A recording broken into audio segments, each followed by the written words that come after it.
एक शहर में एक आलीशान और शानदार घर था। वह शहर का सबसे खूबसूरत घर माना जाता था। लोग उसे देखते तो तारीफ किए बिना नहीं रह पाते। एक बार घर का मालिक किसी काम से कुछ दिनों के लिए शहर से बाहर चला गया। कुछ दिनों बाद जब वह वापस लौटा तो देखा कि उसके मकान से धुआं उठ रहा है। करीब जाने पर उसे घर से आग की लपटें उठती हुई दिखाई पड़ी। उसका खूबसूरत घर जल रहा था। वहां तमाशबीनों की भीड़ जमा थी जो उस घर के जलने का तमाशा देख रही थी। अपने खूबसूरत घर को अपने ही आंखों के सामने जलता हुआ देख वह व्यक्ति चिंता में पड़ गया। उसे समझ नहीं आ रहा था कि अब वह क्या करे, कैसे अपने घर को जलने से बचाए। वह लोगों से मदद की गुहार लगाने लगा कि वे किसी भी तरह उसके घर को जलने से बचा लें। उसी समय उसका बड़ा बेटा वहां आया और बोला, पिताजी घबराइए मत, सब ठीक हो जाएगा। इस बात पर कुछ नाराज होता हुआ पिता बोला, कैसे न घबराऊं, मेरा इतना खूबसूरत घर जल रहा है। बेटे ने उत्तर दिया, पिताजी माफ कीजिएगा, एक बात मैं आपको अब तक बता नहीं पाया था। कुछ दिनों पहले मुझे इस घर के लिए एक बहुत बढ़िया खरीदार मिला था। उसने मेरे सामने मकान की कीमत की 3 गुनी रकम का प्रस्ताव रखा। सौदा इतना अच्छा था कि मैं इनकार नहीं कर पाया और मैंने आपको बिना बताए सौदा तय कर दिया। ये सुनकर पिता की जान में जान आई। उसने राहत की सांस ली और आराम से यूं खड़ा हो गया जैसे सब कुछ ठीक हो गया हो।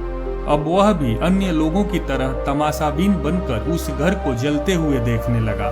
तभी उसका दूसरा बेटा आया और बोला, पिताजी हमारा घर जल रहा है और आप हैं कि बड़े आराम से यहाँ खड़े होकर इसे जलता हुआ देख रहे हैं। आप कुछ करते क्यों नहीं?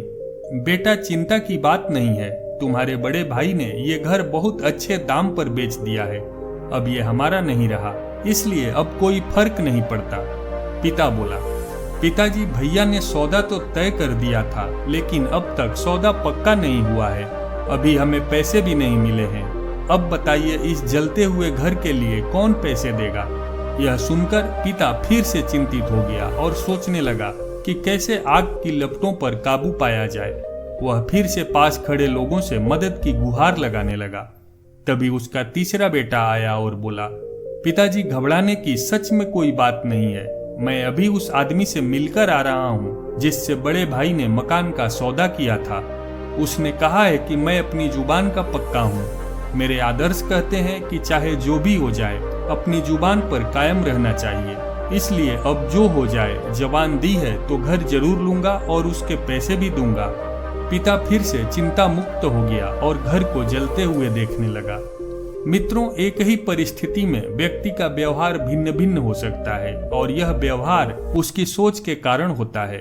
उदाहरण के लिए जलते हुए घर के मालिक को ही लीजिए। घर तो वही था जो जल रहा था, लेकिन उसके मालिक की सोच में कई बार परिवर्तन आया और उस सोच के साथ उसका व्यवहार भी बदलता गया।